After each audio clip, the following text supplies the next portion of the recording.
4월 2일 수요일 하나님 말씀 민수기 8장 14절부터 26절입니다. 함께 교독하겠습니다. 너는 이같이 이스라엘 자손 중에서 레위인을 구별하라. 그리하면 그들이 내게 속할 것이라. 내가 그들을 정결하게 하여 요제로 드린 후에 그들이 회막에 들어가서 봉사할 것이니라. 그들은 이스라엘 자손 중에서 내게 온전히 드림바 된 자라. 이스라엘 자손 중 모든 초태생 곧 모든 처음 태어난 자 대신 내가 그들을 취하였나니 이스라엘 자손 중에 처음 태어난 것은 사람이든지 짐승이든지 다 내게 속하였음은 내가 애굽 땅에서 모든 처음 태어난 자를 치던 날에 그들을 내게 구별하였음이라. 이러므로 내가 이스라엘 자손 중 모든 처음 태어난 자 대신 레위인을 취하였느니라. 내가 이스라엘 자손 중에서 레위인을 취하여 그들을 아론과 그의 아들들에게 주어 그들로 회막에서 이스라엘 자손을 대신하여 봉사하게 하며 또 이스라엘 자손을 위하여 속죄하게 하였나니 이는 이스라엘 자손이 성소에 가까이 할 때에 그들 중에 재앙이 없게 하려 하였음이니라. 모세와 아론과 이스라엘 자손의 온 회중이 여호와께서 레위인에 대하여 모세에게 명령하신 것을 다 따라 레위인에게 행하였으되 곧 이스라엘 자손이 그와 같이 그들에게 행하였더라. 레위인이 이에 죄에서 스스로 깨끗하게 하고 그들의 옷을 빨매 아론이 그들을 여호와 앞에 요제로 드리고 그가 또 그들을 위하여 속죄하여 정결하게 한 후에 레위인이 회막에 들어가서 아론과 그의 아들들 앞에서 봉사하니라. 여호와께서 레위인 일에 대하여 모세에게 명령하게 하신 것을 따라 그와 같이 그들에게 행하였더라. 여호와께서 모세에게 또 말씀하여 이르시되 레위인은 이같이 할지니 곧 25세 이상으로는 회막에 들어가서 복무하고 봉사할 것이요 50세부터는 그 일을 쉬어 봉사하지 아니할 것이나 그의 형제와 함께 회막에서 돕는 직무를 지킬 것이요 일하지 아니할 것이라. 너는 레위인의 직무에 대하여 이같이 할지니라. 아멘. 이것 하나님의 말씀입니다. 오늘 본문도 두 가지로 좀 나눌 수 있는데 먼저 14절부터 19절까지는 레위인을 부르신 이유와 목적에 대해서 이야기하고요. 두 번째는 하나님이 부르시고 하나님의 목적에 있어서 세워놓으신 레위인이 섬길 때 그리고 그 일을 내려놓을 때 구체적으로 무엇을 어떻게 해야 하는지에 대한 이야기가 나와요. 두 부분을 좀 살펴보고요. 그리고 몇 가지만 우리에게 좀 적용해 보도록 하겠습니다. 먼저 14절 같이 읽읍시다. 14절 시작. 너는 이같이 이스라엘 자손 중에서 레위인을 구별하라. 그리하면 그들이 내게 속할 것이라. 그러니까 이스라엘 백성 중에 다른 지파 사람들은 하나님께 속한 사람이 아니고 레위인만 하나님께 속한 사람인가? 그런 의미가 아니죠. 레위인들 모두 다 하나님께 속한 사람이지만 그 중에서 특별히 다른 지파를 대신해서 하나님께 드릴 예배와 제사를 섬기는 사람으로 구별했다. 그러니까 뭔가 특별해서 이렇게 한 게 아니라 다른 역할을 준 거다 이렇게 생각을 하시면 될 것 같아요. 그 이후에 오늘 14절부터 19절까지 계속 반복되는 단어가 나와요. 먼저 16절 같이 읽읍시다. 16절 시작. 그들은 이스라엘 자손 중에서 내게 온전히 드림바 된 자라. 이스라엘 자손 중 모든 초태생 곧 모든 처음 난 자 대신 내가 그들을 취하였나니. 16절에 대신이라는 말이 나오죠. 거기 표시해 주세요. 그리고 18절 말씀 같이 읽읍시다. 시작. 이러므로 내가 이스라엘 자손 중 모든 처음 태어난 자 대신 레위인을 취하였느니라. 거기도 대신이라는 말이 나오죠. 거기도 표시해 주시고 그리고 19절 같이 읽읍시다. 시작.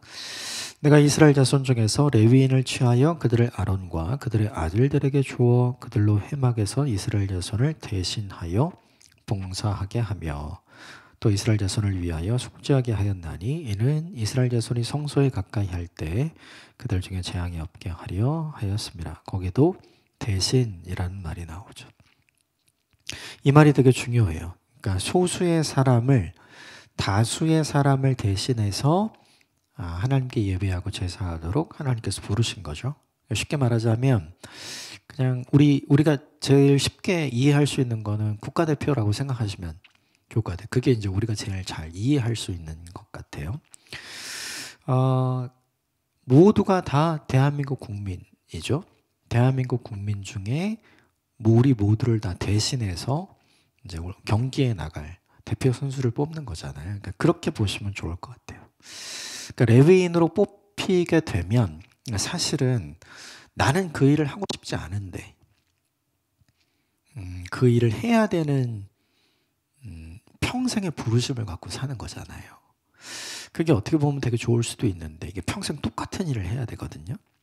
그러면 다른 거는 할 수가 없어요. 그렇게 되면 이게 어떤 의미에서는 되게 좋은 거지만 어떤 의미에서는 되게 불편한 거일 수도 있고 불만족스러운 거일 수도 있잖아요. 그런데 그들이 어떻게 생각을 해야 되냐면 하나님을 향해서 모든 이스라엘 민족을 향한 대표 선수, 이 입장에서 생각을 하라는 거죠. 그럼 이제 우리가 생각해 봐야 될 게 국가대표는 사실은 아무나 하는 게 아니잖아요. 그죠? 누구나 되고 싶어 하지만 아무나 할 수 있는 건 아니에요. 그래서 국가대표가 되면 사람들이 갖는 게 있죠. 그게 뭐예요? 자부심. 그러니까 자만심이 아니라 자부심이죠. 이 사람들을 대신해서 내가 대표자가 되었다고 하는 자부심. 이 자부심을 가진 사람들의 특징이 있어요. 그건 뭐냐 하면 함부로 말하고 함부로 행동하지 않아요. 내가 하는 게 곧 모두가 하는 것이기 때문에. 그래서 말도 조심하고 행동도 조심하죠. 이게 첫 번째 특징이고 또 하나는 뭐냐 하면 이들은 분명한 목적을 가지고 대표 선수가 되었어요. 우리도 각 경기 종목마다 이렇게 대표를 뽑잖아요. 그러니까 아무나 뽑아서 너는 이거 하고 넌 이거 하고 이러지 않잖아요. 그 종목 중에 가장 훈련을 열심히 하고 가장 성적이 좋은 사람들을 서로 경합하게 해서 우리는 대표 선수를 선발하잖아요. 하나님은 이제 그렇게 선발하진 않았지만 하나님이 택하셨죠. 이게 좀 다른 점이긴 하지만 중요한 건 뭐냐 하면 목적을 가지고 선발한 거. 이건 똑같아요. 그 경기에 나가서 최선을 다해서 경기를 하기 위해서 그리고 좋은 성적을 내기 위해서 결국 목적이 있는 부르심을 가진 사람들이라는 거죠. 이 사람들은 뭐냐면 그 목적을 이루기 위해서 자기 인생을 바쳐요. 왜냐하면 그게 그들에게는 고통이 아니고 고난이 아니고 영광이기 때문에 그래요. 이게 되게 중요해요. 그러니까 우리가 생각할 때는 레위인으로 부름을 받아서 평생 그 일을 해야 되는 사람으로 살아간다면 그게 어떻게 보면 영광일 수도 있겠지만 어떻게 보면 참 고난일 수도 있겠다. 다른 거 하고 싶은데 못 하잖아요. 다른 인생을 살고 싶은데 이 인생을 살아만 하잖아요. 그러니까 되게 발목 잡힌 것 같다라는 생각을 할 수 있는데 실제로 대표 선수가 되어서 운동 경기에 나가는 사람들은 그런 생각을 안 하죠. 그것이 자기 인생에 뭐가 돼요? 영광이 되잖아요. 이 입장에서 우리가 생각해 볼 필요가 있어요.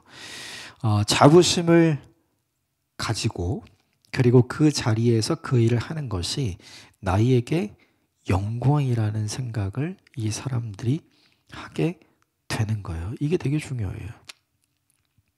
제가 이 말씀을 왜 드리냐면 요즘에도 이런 게 있어요.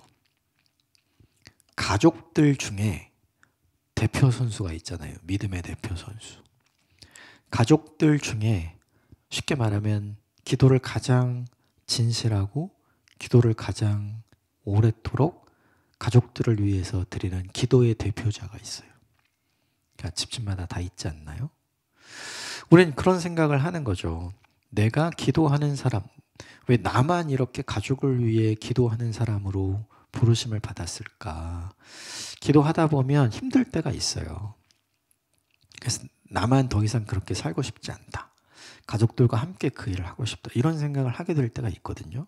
그런데 그 생각을 바꿀 필요가 있는 거죠. 가족들 중에 내가 대표 선수로 뽑힌 거예요. 그럼 자부심을 가지세요. 그리고 가족들 중에 내가 대표 선수로 뽑혀서 그 일을 하니까 그 일이 나에게 영광이 되는 거거든요.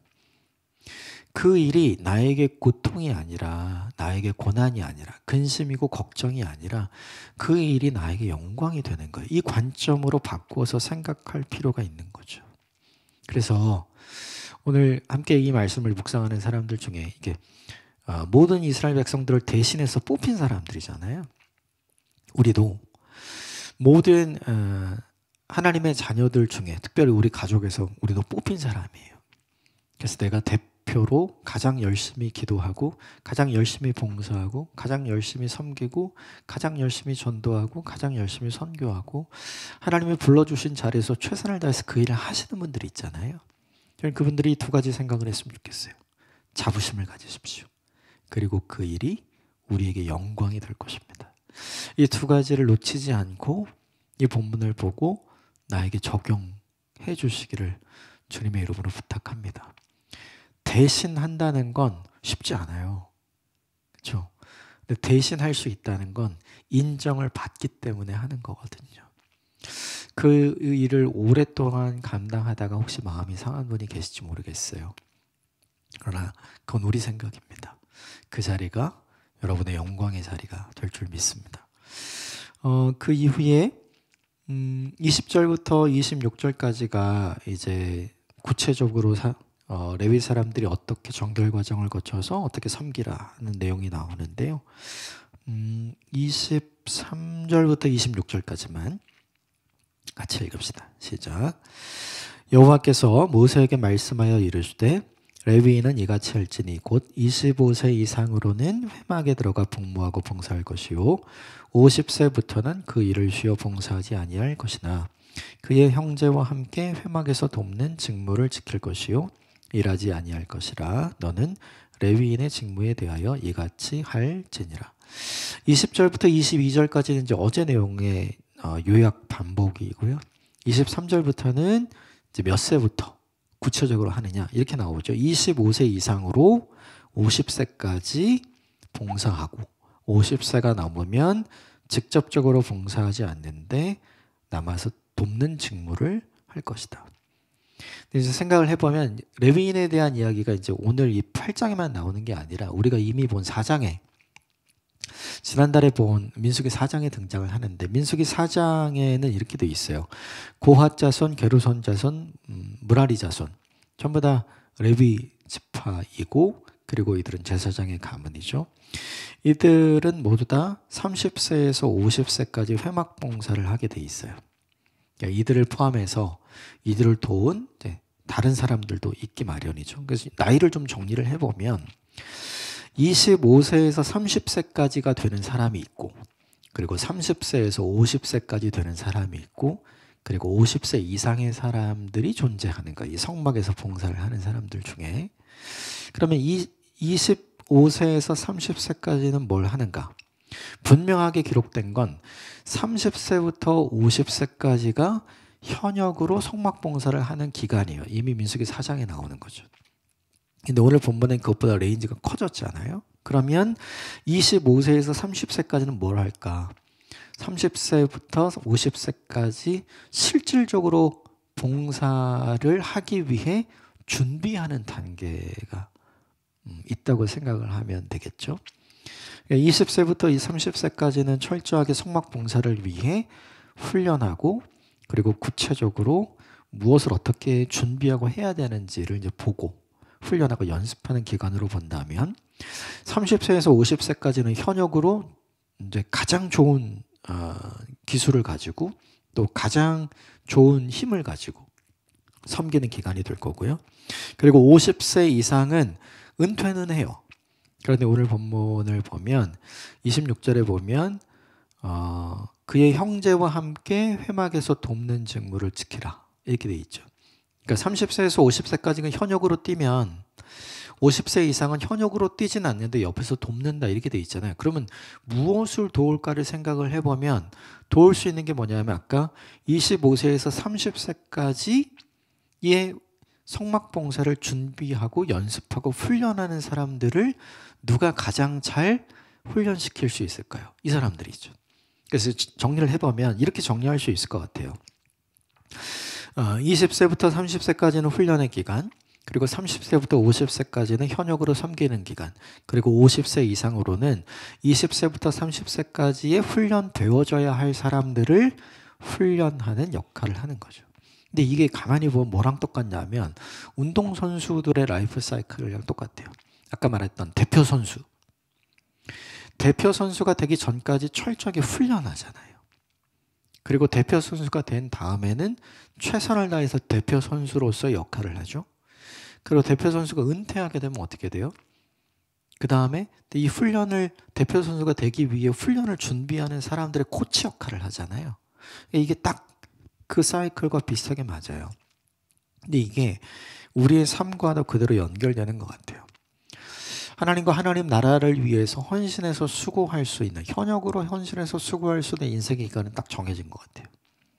그렇죠?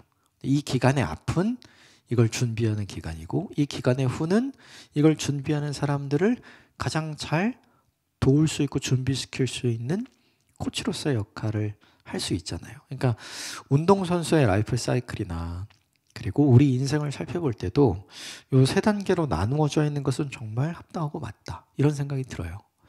그러면 이걸 우리에게 어떻게 적용할 것인가 생각을 해보면 세 가지로 적용할 수 있을 것 같아요. 첫 번째, 25세에서 30세까지, 즉 준비해야 되는 시기에 있다면 잘 배우자.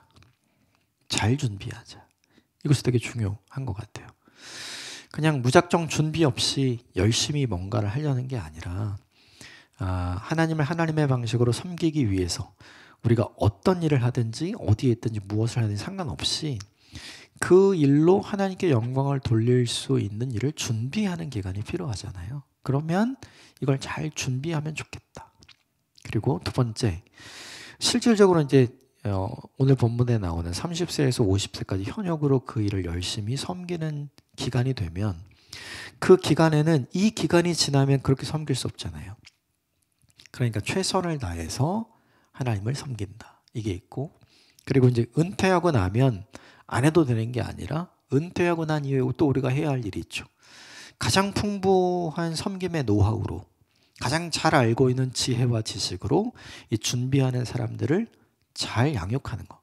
우리가 흔히 아는 말로 다음 세대들을 잘 준비하는 역할을 하는 거. 이 세 가지 인생의 시즌이 있는 것 같아요. 이 시즌에 이제 우리가 들어가 있는 각각의 시즌들이 있겠죠.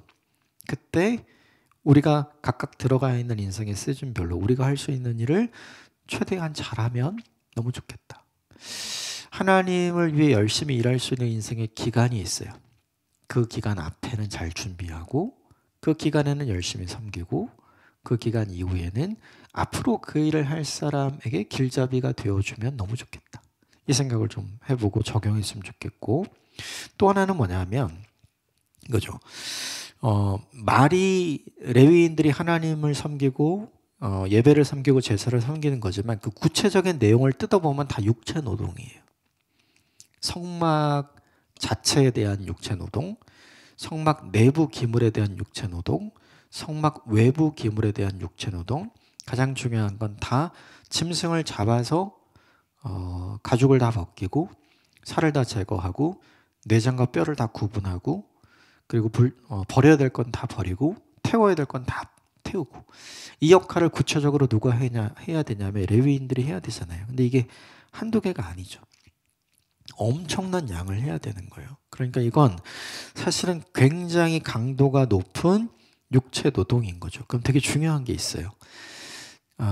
훈련을 받는 자녀들이나 그리고 아직 나이가 되지 않아서 구체적으로 성막에 들어갈 수 없는, 즉 20세 이하의 레위인의 자녀들이 그의 부모들이 어떤 일을 어떻게 하는지는 다 알 거 아니에요. 그러면 중요한 게 그 자녀들도 이 일을 하고 싶어 할까? 하루 종일 성막 봉사를 하다가 지쳐서 집에 들어온 아버지의 모습을 보고 자녀들이 나도 저렇게 살고 싶다, 이 생각을 가질까?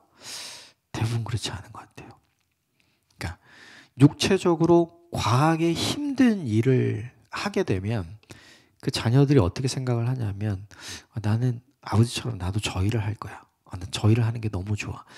물론 그런 사람이 있겠죠. 그러나 대부분 우리나라를 생각해 보자고요. 우리나라의 우리 아버지 시대, 우리 할아버지 시대. 그때는 육체적으로 정말 힘들고 어려운 일을 할 수밖에 없는 시대였잖아요. 그러면 그 자녀들이 나도 아버지처럼 그렇게 살 거야, 이렇게 생각 안 하죠. 또 부모들은요.